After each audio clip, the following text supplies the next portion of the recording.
Hello കൂട്ടുകാരെ. അപ്പോൾ ഇന്ന് പഴയൊരു കറിയുടെ ഓർമ്മ. കറി എന്ന് വെച്ച് കഴിഞ്ഞാൽ ചെമ്മീനും അച്ചിങ്ങയും കൂടി ഒരു ഉലർത്തുണ്ടാക്കാൻ പോവാണ്. ഇത് മുമ്പ് അമ്മ ഇവിടെ ഉള്ളപ്പോൾ അമ്മയാണ് ഇത് ഉണ്ടാക്കിയിരുന്നത്.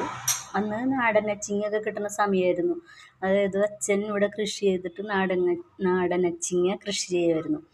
അപ്പം അങ്ങനെ നാടനായിട്ട് കിട്ടുന്നതുകൊണ്ട് നമ്മൾ ചെമ്മീനും അച്ചിങ്ങയും കൂടി ഉലർത്തൊക്കെ ഉണ്ടാക്കി കഴിക്കുന്നത് നല്ല ടേസ്റ്റൊക്കെ ആയിരുന്നു കേട്ടോ അത്. അപ്പോൾ അത് കുറേ കാലങ്ങളായിട്ട് പിന്നെ അങ്ങോട്ട് ഇല്ല, അച്ഛനും അമ്മയൊന്നും ഇല്ല, അവർ കൃഷിയൊന്നും ഇല്ലാണ്ടായി. പിന്നെ നാടൻ അച്ചിങ്ങ പഴയ പോലെ ഒന്നും കിട്ടണില്ല.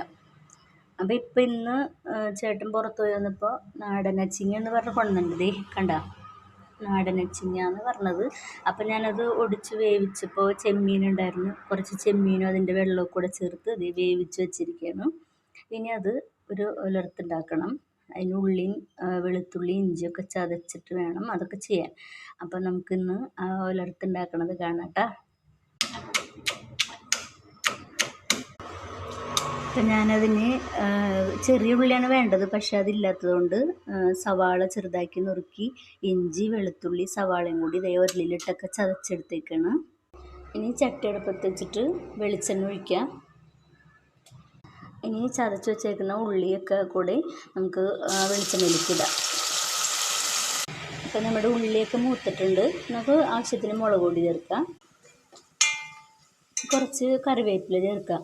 കറിവേപ്പില ദേ കണ്ടില്ലേ, ഉണങ്ങിപ്പോയിട്ടാണ്, നല്ല ചൂടല്ലേ.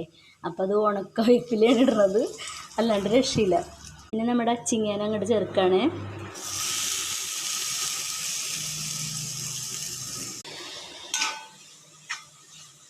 അപ്പം നമ്മുടെ അച്ചിങ്ങയും ചെമ്മീനും കൂടെയുള്ള ഒലത്ത് ഇവിടെ റെഡി ആയിട്ടാ. അപ്പോൾ റെഡി ആയി കഴിഞ്ഞപ്പോൾ ഞാൻ ഇത്തിരി തിന്ന് നോക്കട്ടെ കേട്ടാ. സൂപ്പറാണ് കേട്ടോ, നല്ല രസമുണ്ട് തിന്നാനായിട്ട്. അപ്പം ഇങ്ങനെ ഉണ്ടാക്കുന്നവർ ഉണ്ടാക്കാത്തവർക്ക് ഇത് ഉണ്ടാക്കി നോക്കാം കേട്ടോ.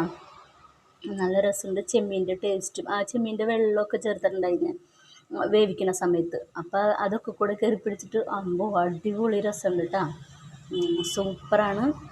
അപ്പം ഞാനിതും കൂട്ടി ഇപ്പം ചോറുണ്ണും. ഓക്കെ, ഇനി അടുത്ത റെസിപ്പി ആയിട്ട് വരാം കേട്ടോ.